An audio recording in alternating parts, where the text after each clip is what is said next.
விட்டு கொடுக்க போக கெட்டு போவது கிடையாது. அதுக்காக வாழ்க்கையா பெண்கள் விட்டு கொடுப்பாங்க. எதை விட்டு கொடுக்கணுமோ அதைத்தான் விட்டு கொடுக்கணும். இப்ப நம்ம வீட்டு சண்டை நம்ம வீட்டோட வந்தா அது வீட்டு சண்டை. வெளியில தெரிய ஆரம்பிச்சுன்னா என்ன ஆகும்? சண்டை பெரிய சண்டையா மாறிடும். அப்ப முருகப்பெருமான நான் கல்யாணம் பண்ணிக்கிட்டான்.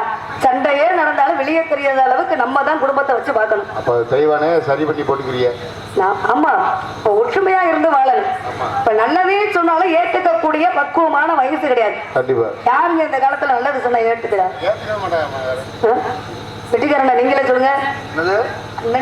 நல்லது சொன்னா யாரும் ஏத்துக்குவாளான்னு கேக்குது. நல்லதே சொன்னாலும் ஏத்துக்கக்கூடிய பக்குவமான வயசு கிடையாது. தாயிட்டப்போ நம்ம மனசை மாத்த பாக்குறாங்க. அப்ப நல்லது எது கெட்டது எது ஒரு மனிதன் எப்ப உணர்வாங்கன்னா அவங்க ஒரு திருமணம் முடிச்சு தன்னோட குழந்தைகளை வளர்க்கும் போதுதான் தெரியும். இல்ல குழந்தை பெரிய பிள்ளையானவங்க தெரியும். அப்புறம் ஆமா, அப்ப நம்மளையும் தாய் தப்ப இப்படித்தான் கஷ்டப்பட்டு வளர்த்திருப்பாங்களோ. அப்ப தாய் தந்தையோட அருமையும் பெருமையும் எப்ப தெரியும்? குழந்தைதான் பெத்து கல்யாணம் பண்ணி குழந்தை பெத்தோன்னு தெரியும். அதுக்கப்புறம் தான் தாய் தந்தையோட அருமையும் பெருமையும் தெரியும். அது வரையும் நல்லதே சொன்னாலும் ஏத்துக்கவே மாட்டாங்க. உலகம் ஏத்துக்காது, எதுவுமே ஏத்துக்க மாட்டாங்க. அதான முருகப்பெருமானுக்காக நான் காத்துக்கிட்டு இருக்கேன். அவர் எனக்காக வருவாரு அப்படின்னு நம்பிக்கையோட காத்துக்கிட்டு இருந்தாங்க கூட. அவருக்காக ஏன் மனசுல ஆசைப்படுறீங்களா? குயிலே கவை குயிலே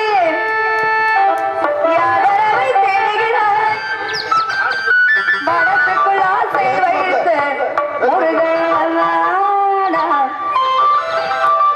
குயிலே கவி குயிலே யாரை என்று தேடுகிறாய்?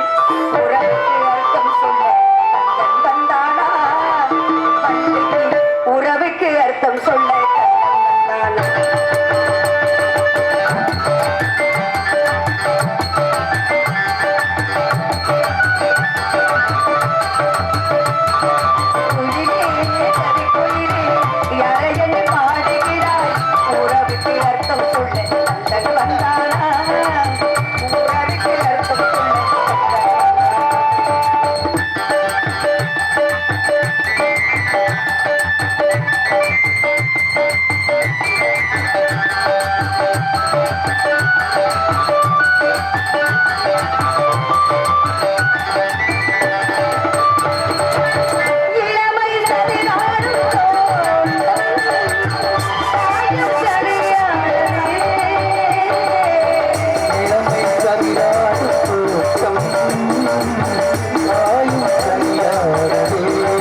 நன்றி.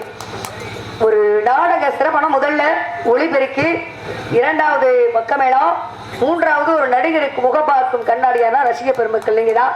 நீங்க இல்லாட்டி நாங்க கிடையாது.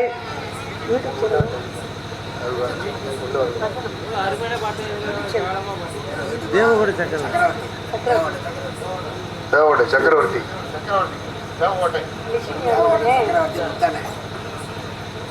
லட்சுமி ஒளிபெருக்கி அண்ணாவிற்கு நன்றி இந்த வணக்கம். வணக்கம் வணக்கம். இசைக்கலைஞர் 4 பேர்த்துக்கும் நன்றி இந்த வணக்கம். அனைத்து அன்புகளுக்கும் நன்றி இந்த வணக்கம். யூடியூப் சேனல் தேவகோட்டை சேர்ந்த பேர் என்ன, சக்கரவர்த்தி யூடியூப் சேனல் அண்ணாவிற்கு நன்றி இந்த வணக்கம். வணக்கம் வணக்கம். முருகப்பெருமானுக்காக நான் காத்துக்கிட்டு இருக்கேன். ஏன்னா அவர் என்ன காதலிக்கிறாரோ அப்படின்னு தெரிஞ்சுக்கணும்னா என்ன செய்யலாம் தெரியுங்களா? என்ன பண்ண போறிய? தூதுதான் சொல்லலாம். ஏன்னா அந்த காலத்துல என்ன பண்ண, புறாவை விட்டு தூது சொன்னாங்க. இப்ப புறாவை விட முடியுமா? இல்ல. ஆனா இப்ப நண்பன்ட்ட சொல்லலாம், தோழிகிட்ட சொல்லலாம். என்ன காரணம் அப்படின்னா அந்த காலத்துல எல்லாம் தாய்மார்கள் வந்து குழந்தைக்கு சோறு ஊட்டினாங்க. சோறு ஊட்டினாங்கன்னா நிலாவை காட்டி நிலாவோட கதையை சொல்லி சோறு ஊட்டினாங்க. நிலா நிலா ஓடிவா, இல்லாமல் ஓடிவா. அது சின்ன பிள்ளைல வேற. ஏன்னா அது வளர வளர என்ன ஆகும், அந்த குழந்தைய நம்மளை இப்படித்தான் தாய் தப்பா வளர்த்தாங்க. அப்ப தன்னோட குழந்தைகளை நம்ம தாய் என்ன சொல்லி வளர்த்தாங்களோ தன்னோட பிள்ளைகளை அந்த பிள்ளைய அப்படித்தான் வளர்ப்பாங்க. அப்ப தாய் தப்ப நம்ம என்ன குழந்தைக்கு சொல்லி கொடுக்குறோமோ அதே போலதான் அந்த குழந்தைகளை வளரும். ஒரு பெண்ணுக்கு திருமணம் முடிச்சதுக்கு அப்புறம் புகுந்த வீட்டுக்கு பெருமையா பிறந்த வீட்டுக்கு பெருமை அப்படின்னா புகுந்த வீட்டுக்கு தான் பெருமை. புகுந்த வீட்டுல எப்படி நடந்துக்கிறோமோ அதே போல பிறந்த வீட்டுக்கு தன்னால பெருமை சேரும். அது எப்படி புகுந்த வீட்டுல நம்ம நடந்துக்கிட்டா தன்னால பிறந்த வீட்டுக்கு பெருமை சேரும் அப்படின்னா பிறந்த இடத்துல தாய் தப்பனோட குணமும் தெரியும், நம்மளோட அண்ணன் தம்பி குணமும் தெரியும். அப்ப யாராரு குணம் எப்படிங்கிறது புகுந்த வீட்டுல தெரியாது. அப்ப அந்த குடும்பத்துல என்ன நடந்தாலும் மனம் கோணாமல் அந்த குடும்பத்தை நல்லபடியா அந்த பெண்ணாகப்பட்டவன் வச்சு காப்பாத்தினா அப்ப அந்த குடும்பத்துல என்ன சொல்லுவாங்க, அந்த பெண்ணை நல்லபடியா தாய் தப்பா வளர்த்திருக்காங்க அப்படின்னு புகுந்த இடத்துல பிறந்த இடத்து பெருமைய அந்த பெண்ணை பெருமையா பேசுவாங்க. அப்ப புகுந்த வீட்டுல நம்ம எப்படி நடந்துக்கிறோமோ அதே போல பிறந்த வீட்டுக்கு தன்னால பெருமை செய்யும். உள்ள காலத்துல எல்லாம் வசதிக்கு தந்த மாதிரி 1/2 பவுன் 3/4 பவுன் தங்கத்துல தாலி கட்டாங்க. அது முன்னாடி மஞ்சள் கயிறு. இப்ப மஞ்சள் கயிறு 3 முடிச்செல்லாம் போடுறது கிடையாது. ஆமா, மஞ்சளுக்கு என்ன தன்மைனா நோயை எதிர்க்கக்கூடிய ஒரு சக்தி உள்ளது. எந்த விஷயங்கள் நடந்தாலும் மங்களகரமா இருக்கணும் அப்படின்னு முதல்ல வந்து அப்போ உள்ள காலத்துல எல்லாம் தங்கத்துல கட்டாம முனமுறையாக மஞ்சள் கிழங்கை எடுத்து 21 நூலை சுத்தி பெண்களுக்கு தாலியா கட்டினாங்க. இந்த 21 அப்படின்னு நம்ம சொல்றோம் பாத்தீங்களா, ஒத்தப்படையாக வரணும், ரெட்டப்படையா வரக்கூடாது. ஏன் 10 நூல் கட்டலாம், அதே நேரத்துல 20 கட்டலாம், அது என்ன 21? இந்த 21 நூல்களே பெண்களோட வாழ்க்கை அடங்கி இருக்கு. எப்படி, என்ன காரணம் அப்படின்னு வர வேண்டிய ஆள் வரட்டும், அதுக்கப்புறம் நம்ம பாத்துக்குவோம். அவருக்கு வச்சிருக்கீங்களா பதில்? இப்ப முருகப்பெருமான நான் மனசுல நினைச்சிருக்கேங்க, நீங்க யாரையும் மனசுல நினைச்சிருக்கீங்களா? அவங்கள அவரே நினைச்சிருக்கோம். முருகன். ஆமா, எங்க வெட்டிக்காரு. நீங்க கடவுளா நினைச்சிருக்கோம். நீங்க யாரையும் மனசுல நினைச்சிருக்கீங்களா? உங்களுக்கு தெரியாது.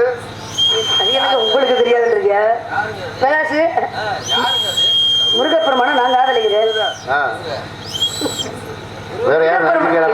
நான் என்ன காரணம்னா அவருக்காக என் மனசுல ஆசை. எப்படி தெரியுமா,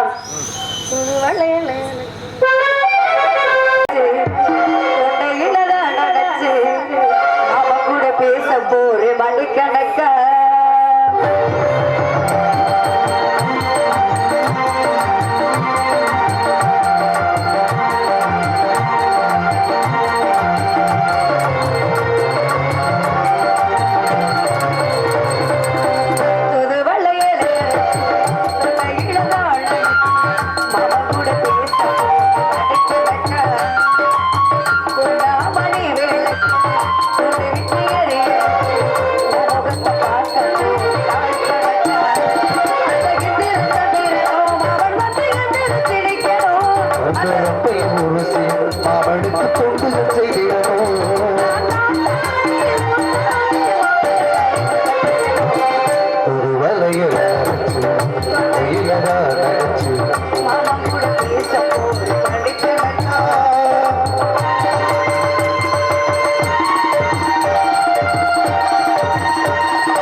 மனசுல ஆசை வளர்த்து சுற்றி உன்னை பார்க்கிறா ஆடி உன்னை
பார்க்கிறா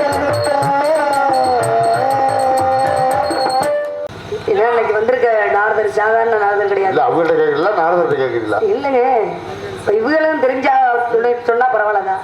ஏன்னா ஒரு பெண்கள் திருமணம் முடிச்சதுக்கு அப்புறம் 5 இடத்துல குங்குமம் வைக்கணும். ஆமா. ஏன் அந்த ஒவ்வொரு இடத்துக்கு என்ன, யாருக்காக, என்ன காரணத்துக்காக வைக்கிறோம்? யாருக்காச்சும் தெரியுமா? தெரியுமாமா? சரிதானே? 5 படை வீடு, 5 படை வீடு. வள்ளிய திருமணம் முடிச்சதுக்கு அப்புறம் 6வது படை வீடு ஒன்று உருவாகணும். கல்யாணம் முடிச்சாத்தேன். ஆமா. முதல் படை வீடு திருப்பரங்குன்றம், 2வது படை வீடு திருச்செந்தூர், 3வது படை வீடு பழனி, 4வது படை வீடு சுவாமிமலை, 5வது படை வீடு திருத்தணி, 6வது படை வீடு பழமுதி சோலையிலே.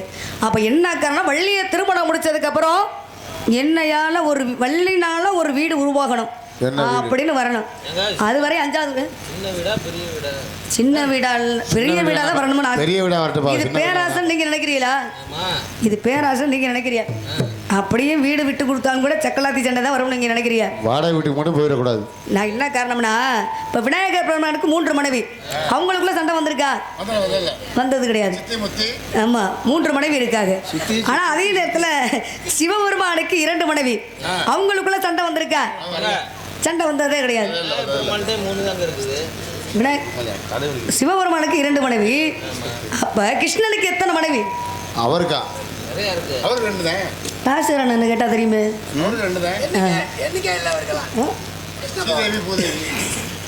ஏன்னா கிருஷ்ணனுக்கு கணக்கே இல்லை. அப்ப அவங்களுக்குள்ளே சண்டை வந்ததுல முருகப்பெருமான நான் மட்டும் கல்யாணம் பண்ணிக்கிட்டா எப்படி சண்டை வரும் அப்படின்னு நினைக்கிறீங்களா? ஏன்னா அவருக்காக வழி வைத்து காத்துக்கிட்டு இருக்கேன். பிரகாஷ், இப்போ முருகப்பெருமானுக்காக நான் காத்துக்கிட்டு இருக்கேன். நீங்க யாரையும் காதலிக்கிறீங்களா? ஏப்பா, மனிதன் பிறந்ததுலேருந்து சாகிற வரையும் காதல் இருக்கணும். காதல் இல்லாம உலகமே கிடையாது. இருமணமும் சேர்ந்தது திருமணம். காதலிக்கணும்ல? ஆமா. நீங்க எதை காதலிக்கிறியா? என்ன சொன்னாரு? நான் வந்து என் மனைவி நானே காதலிக்கிறேன். அப்ப நீங்க இசையை காதலிக்கிறியா? நீங்க? நான் வந்து எங்க அம்மாவை காதலிக்கிறேன். பிரகாஷ், நீங்க எத்தனை? நிறைய வச்சிருக்கீங்க. ஒரு எண்ணிக்கை கரெக்டாக வச்சிருக்காரு. காசியண்ணா, நீங்க எப்படி? அந்த வம்புக்கே போகலன்றீங்க. ஏன்னா 16 வயசுல ஒரு காதல் வரும், அது ஒரு வகைப்படும். 20 வயசு இளமை காதல், 60 வயசு அனுபவ காதல், அதையும் தாண்டி புனிதமான காதல் என் காதல். 90 வயசுல காதல் வருமா? எப்படிங்க வரும்? 90 வயசுல காதல்னாவே அன்பு தானே. 90 வயசு வேணவங்க தான் மட்டும்தான் அன்புக்காக காதலுக்காக ஏங்கிக்கிட்டே இருப்பாங்க. 90 வயசு ஆயிருச்சே பேரம்பேத்தி அன்புக்காக காதலுக்காக ஏங்கிக்கிட்டு இருப்பாங்க. நம்ம பார்ப்பாங்களா? இதை பார்க்க மாட்டாங்களா அப்படின்னு மனசுக்காக காத்துக்கிட்டு இருப்பாங்க. அது மாதிரி முருகப்பெருமான் முருகப்பெருமானுக்காக நான் காத்துக்கிட்டு இருக்கேன். எப்படி தெரியுங்களா? முருகப்பெருமானுக்காக நான் காத்துக்கிட்டு இருந்தேன் கூட. அந்த காலத்துல திருமணம் எப்படி முடிச்சாங்கன்னா சொல்றது இல்லையா, கைத்தட்டி அன்பு உள்ளங்களுக்கு நன்றிங்க இந்த வணக்கம். ஏன்னா அந்த காலத்துல எல்லாம் பெண்களை வந்து திருமணம் முடிக்கணும்னா இவ்வளவு பெரிய கல் இருக்குமா? என்ன கல்லு? இளவட்ட கல்லு தலையில தூக்கி போடுறதுக்கா? நீங்க வேறங்க. இப்ப கல்லெல்லாம் தலையில அப்படி இது தூக்கி போடுறோன்னு கல்லே இல்ல, அம்மிக்கல் இல்ல, ஆட்டுக்கல் இல்ல, எதுவுமே கிடையாது. அந்த இளவட்டக்குள்ள பரட்ட கூட முடியாது இப்பெல்லாம். ஏன்னா இளவட்ட கல்லுன்னு ஒண்ணு இருக்கும், 120 கிலோ இருக்குமா. அந்த காலத்துல யாராச்சும் பெண்ணு கேட்டு போனா யாரு இளவட்ட கல்ல தூக்குறாங்களோ அவங்களுக்கு பொண்ணை கொடுத்து திருமணம் முடிச்சு வச்சாங்க. இப்ப நீங்க இளவட்ட கல்ல தூக்கிருக்கீங்களா? பார்த்ததே இல்லையா? பார்த்ததே இல்லையா? என்ன காரணம்னா இளவட்ட கல்ல நைன் முன்னாடி ஏதாவது சொல்லிக்கிட்டு இருக்க நீங்க. அந்த காலத்துல ஏன் நம்ம தூக்க நான் தூக்கிருக்கேம்மா, நான் தூக்கிருக்கேன். 120 கிலோ இருக்கும். ஏன் இந்த இளவட்ட கல்ல தூக்க சொல்லுவாங்கன்னா நம்ம பெண்ணை வச்சு வாழக்கூடிய ஒரு தைரியம் இருக்கா, ஒரு ஆண்மகனுக்கு வீரம் இருக்கா அப்படின்னு அந்த காலத்துல இளவட்ட கல்ல தூக்கி பெண்களை திருமணம் முடிச்சு வச்சாங்க. இந்த காலத்துல இளவட்ட கல்ல தூக்குனா தான் பொண்ணு கொடுப்போம்னா எத்தனை பேருக்கு கல்யாணம் நடக்கும்? கல்யாணமே நடக்காது நிறைய பேர். என்ன காரணம்? எல்லாம் போச்சு. அதான் அப்படி போனதுனால உடம்புல சத்து பூரா போயிடுச்சு. அப்புறம் ஏன்னா அந்த காலத்துல போய் குளத்துல தான் தண்ணி எடுத்து குடிச்சு 120 வயசு வாழ்ந்தாங்க. ஏன்னா அந்த குளத்துல வந்து சுத்தப்படுத்தி நம்ம தண்ணீர் எடுத்து குடிச்சா அப்ப சாப்பாடு என்ன சாப்பாடு? கேழ்வரகு. ஆமா, அப்ப சாப்பிட்டாதான் உயிர் வாழ முடியும். சாப்பாடே விஷமா தான் இருக்குது. ஏன்னா அந்த குளத்துல தண்ணி வந்து பூச்சி செச்சிருந்தாலும் விஷம் தானே. அந்த விஷமான தண்ணியாக இருந்தாலும் அது சுத்தமான தண்ணி, இயற்கையான தண்ணி. அதை எடுத்து குடிச்சு 120 வருஷம் வாழ்ந்தாங்க. இப்ப தண்ணியவே நம்ம சுத்தப்படுத்தி சாப்பிடுறோம். 40 வயசை தாண்ட முடியுதா? முடியாது, தாண்டவே முடியாது. அவ்வளவுதான். ஏன்னா தாண்டவே முடியல. சுகர் இல்லாத மனுஷனும் பிரஷர் இல்லாத மனுஷனும் பார்க்க முடியல. அப்ப அந்த காலத்து சாப்பாடு இயற்கையான சாப்பாடு. அந்த காலத்துல எல்லாம் காற்று வந்து ஒரு மனிதன் உடம்புல இயற்கையான காற்று பட்டு மனிதன் உடம்புல வியாதியே கிடையாது. இப்ப நம்ம காற்று வந்து நம்ம வாங்கணும்னா மின்சார காற்று தான், செயற்கை தான். அப்ப எப்படி 40 வயசை தாண்ட முடியும்? அதான் காரணம். அப்ப ஏன்னா தமிழ்நாட்டில் பிறந்த ஆண்மகன் வந்து சாகுற வரை வீரமாத்தார. என்ன காரணம்னா இரண்டாவது தங்களோட வீரத்தை காமிக்கணும் அப்படின்னா ஜல்லிக்கட்டு காளை அடக்கோட தங்களை வீரத்தை காமிப்போம். அதுவும் நடக்குது, இன்றைக்கு நடக்குது. மாட்டு பந்தயம், ஜல்லிக்கட்டு காளை அடக்கி விட. மூன்றாவது வீர விளையாட்டு கபடி. அப்படியா? முருகப்பெருமான நான் கல்யாணம் பண்ணிக்கணும்னா இளவட்ட கல்ல தான் தூக்க சொல்லுவோமா? யார் தூக்குறது? இல்ல காளையத்தான் அடக்க சொல்லுவோமா? சரி. இல்ல கபடி தான் விளையாட சொல்லுவோமா? இல்ல கிரிக்கெட் விளையாடுவோமா? இல்லைங்க. முருகப்பெருமான் கருணை கடல், முருகப்பெருமான் கந்தன். ஏன் கருணை கடல்னு சொல்ற சொல்லிருக்கலாம்? தமிழ் கடவுள் முருகப்பெருமான் யாரையுமே அழிச்சது கிடையாது. அவர் எல்லா பேத்தையுமே ஆணுவத்தை மட்டும்தான் அழிச்சு வச்சிருக்காரு. அதே நேரத்தில் எல்லா பேரும் சொல்லியிருக்காங்க, லோகிதாசனை வந்து முருகப்பெருமான் பாம்பாக வந்து தீண்டினார். கருணை கடலு கலியுக கந்தன் முருகப்பெருமான், அது எப்படி அவர் போய் பாம்பா மாறி இருப்பார்? முருகப்பெருமான் யாரையுமே அழிச்சதே கிடையாது, ஆணவத்தை மட்டும்தான் அழிச்சிருக்காரு. சூரபதுமனை ஆணவத்தை அழிச்சு வச்சிருக்காரு. ஆணவத்தை மட்டும்தான் அழிச்சு மயிலாக மாற்றி வாகனமா வச்சிருக்காரு. அதே நேரத்தில் சேவலை கையில கொடியா வச்சிருக்காரு. அப்ப அது ஒரு காரணம் இருக்கு. ஏன்னா முருகப்பெருமான் ஆட்டுக்கடையும் அடக்கி வச்சிருக்காரு. அதே நேரத்தில் இடும்பாசூரனையும் ஆணவத்தை அழிச்சு வச்சிருக்காரு. பழனியில இன்றைக்கும் போனோம்னா இடும்பாசூரனாகப்பட்டவன் அசுரன் தான். அசுரனாக இருந்தாலும் கூட அவரோட அழகை பார்த்து அவன் மயங்கி நின்றானான். அப்ப இடும்பாசூரனாகப்பட்டவர் அகத்தியர் முனிவர் வந்து சத்திகிரி சிவகிரி மலையும் கொண்டு வர சொன்னார். உங்களோட என்னோட ஆணவத்தை அழிச்சு இப்படி வச்சிருக்கீங்களே அப்படின்னு இடும்பனாகப்பட்டவன் முருகப்பெருமானை பார்த்து கேட்டார். அப்பதான் முருகப்பெருமான் சொன்னாராம், உன்னுடைய ஆணவத்தை மட்டும் அழிச்சு எனக்கு அது போதும் அப்படின்னு. என்ன சொன்னாரு? இன்று முதல் என்னை காண வரும் பக்தர்கள் சத்திகிரி சிவகிரி மலை எப்படி காவடியா கொண்டு வந்தியோ, என்னை காண வரும் பக்தர்கள் உன்னை இதே போல காவடியா எடுத்துட்டு வருவாங்க. முதல்ல பழனிக்கு முருகப்பெருமானுக்கு காவடியா எடுத்தது யாருன்னா இடும்பாசூரனாகப்பட்டவன் தான். இடும்பாசூரனாகப்பட்டவன் காவடியை எடுத்துட்டு போனதுனால இன்றைக்கு வந்து பாத யாத்திரை போறோம், காவடி எடுத்துட்டு போறோம். இடும்ப மலைக்கு போயிட்டு தான் அதுக்கப்புறம் முருகப்பெருமானே பார்ப்போம். பழனிக்கு போனோம்னா இடும்பனை பார்க்கணும். இடும்பனை பார்த்ததுக்கு அப்புறம் தான் முருகப்பெருமானை பார்ப்போம். அப்ப இடும்பன் இருக்கும் மலைக்கு பேரு சிவகிரி, முருகப்பெருமான் இருக்கும் மலைக்கு பேரு சத்திகிரி. அப்ப சிவனும் சத்தியும் அங்கே சேர்ந்தாங்க. அப்போ ஒவ்வொன்றுக்கும் ஒவ்வொரு காரணம் இருக்கு. அப்போ முருகப்பெருமானுக்காக மனசுல ஆசை, எப்படி சொல்லட்டுங்களா? சொல்லுங்க. ஏண்டி கள்ளச்சியா ஓடி வெள்ளச்சி என்ன புரியலையா நெஞ்சு நோங்குது நோங்குது உன்னை உன் காரண்டு போகுது பெண்ண உன்னை முத்தமிட துடிக்கிறேன் கண்ண நீ முள்ள கட்டி அடிக்கிற கண்ண பழந்தானா